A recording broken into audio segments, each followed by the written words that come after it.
Welcome to WizNugs. Today we're talking about work-life balance. Today our topic was suggested by a subscriber. We're talking about work-life balance, or more specifically, how the idea of work-life balance kind of sets up a false equivalency. If we set up that work is on one side and the rest of our life is on the other side, and we need to keep these two things equal, that gives entirely too much weight to work. And so today we're going to talk about how we can put things in a better perspective to have a healthier life going forward.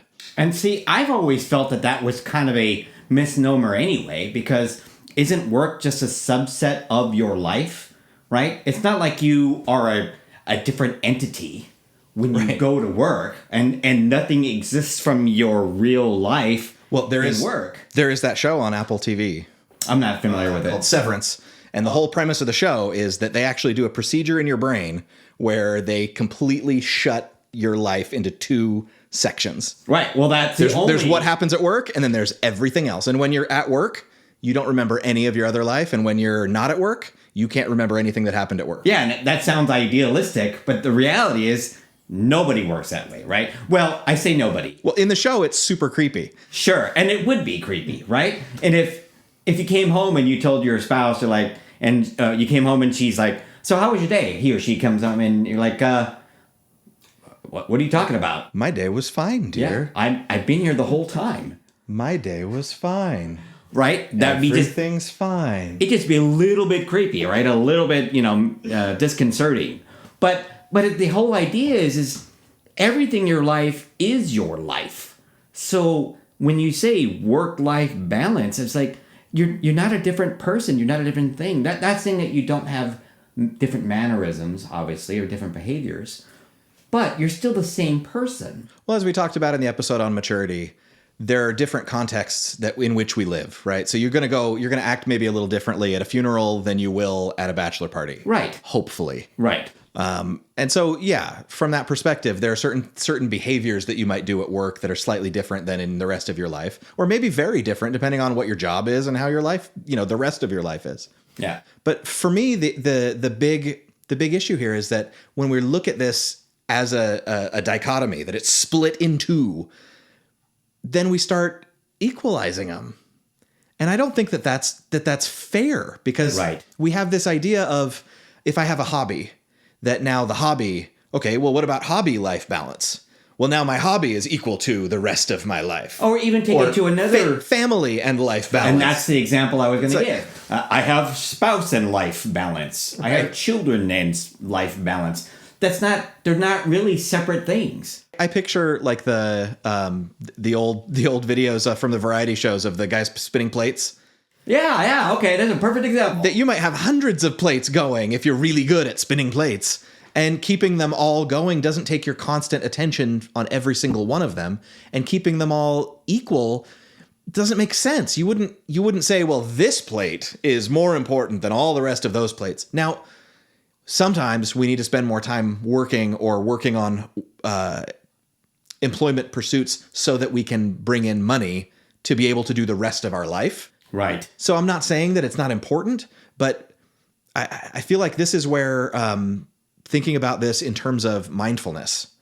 So mindfulness itself, the mindfulness practice, is such a big umbrella in self-care and self-help and psychology and all of this stuff. Basically, at its root, it means being present wherever you are. Okay. So whatever you're doing, if you can be focused on what's going on around you, where you are, and what you're doing, then you're going to be happier. You're going to feel better. You're going to be giving your all to what you're doing, as opposed to thinking about where you aren't and the things that you're missing out on, or the things that you should be doing. I mean, that's another toxic word, is should. Right. Because it's putting expectations into something that maybe they shouldn't be there. And so when you say that, being mindful of everything that's going on in your life, but you are going to have moments where you'll need to focus on a particular thing, right? Well, that's exactly what mindfulness means in this context here. We're talking about mindfulness being focus on where you are. Focus on your present. Okay. Focus on your surroundings immediately. Not being In a general sense, yeah, mindful, we can talk about that being like being aware of. Sure, and that's how I describe being mindful as being aware. Right? Sure. In the kind of psychological world, my understanding is mindfulness is basically it's that concept of being present where you are. All right.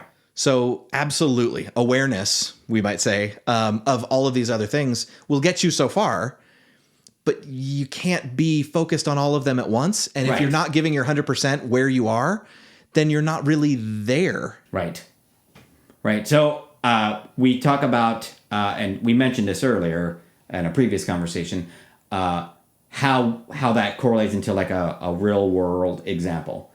And I correlate that to if you're a chef and you're cooking dinner, right?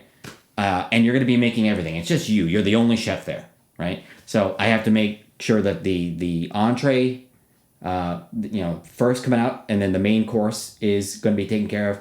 And then if there's any dessert, if there's any sauces that are involved, Right. And sides. whatever sides come along, right? You have to be making this all at once because obviously you're going to be presenting this dinner either to yourself or to whoever's there, who's ever going to be participating in the meal.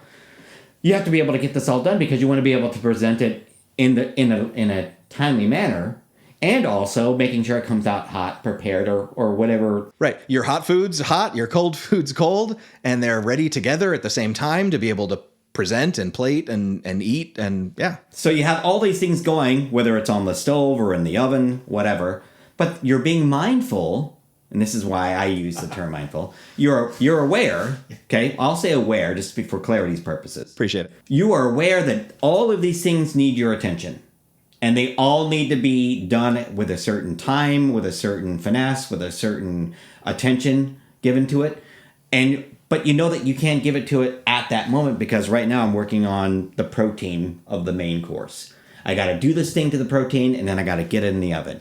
As soon as I'm done with that, then I can go over to the side dish because the side dish is next. I need to make sure that this is going to be prepared and ready to go by the time I'm ready to take this out and plate it.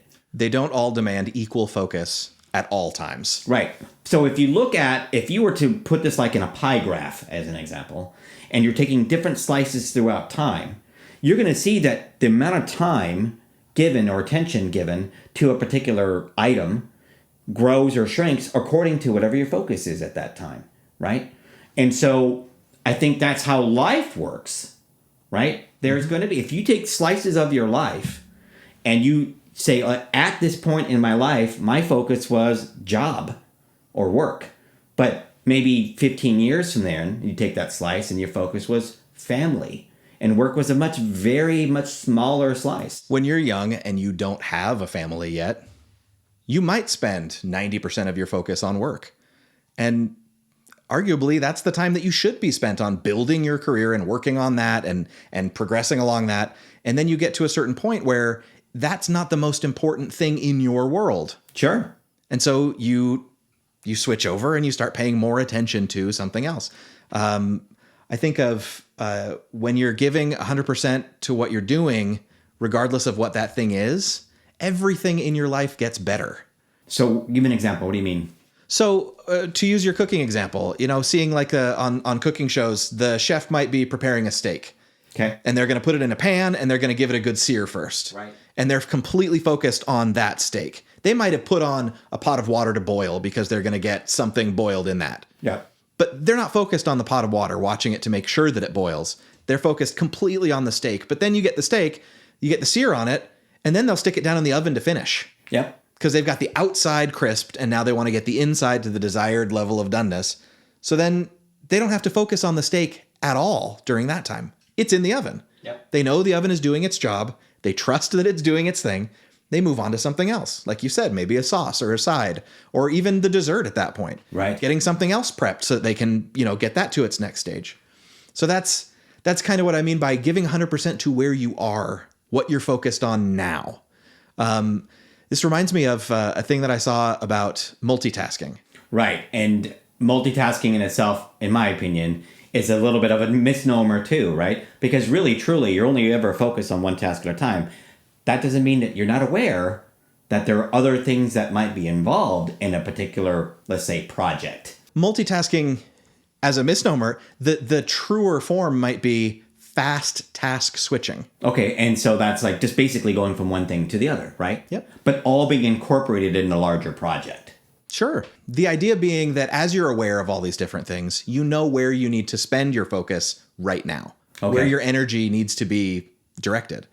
And if if the baby is getting close to sticking something in an electrical socket, your focus should be 100% on getting the baby away from the electrical socket. Right. That's more important in that moment than dinner or whatever else might be going on. But even that goes off to like, well, I know I have this thing I need to focus on. Therefore, if there is a baby or a child that's involved in the house, you talk to your spouse, like, I'm going to be focused here in the kitchen. Is it possible for your focus to be on making sure that the kids are, safe and being watched, right? Another tangent, I realize. Teamwork makes the dream work, as they say. But we go back to the whole idea of life balance, right?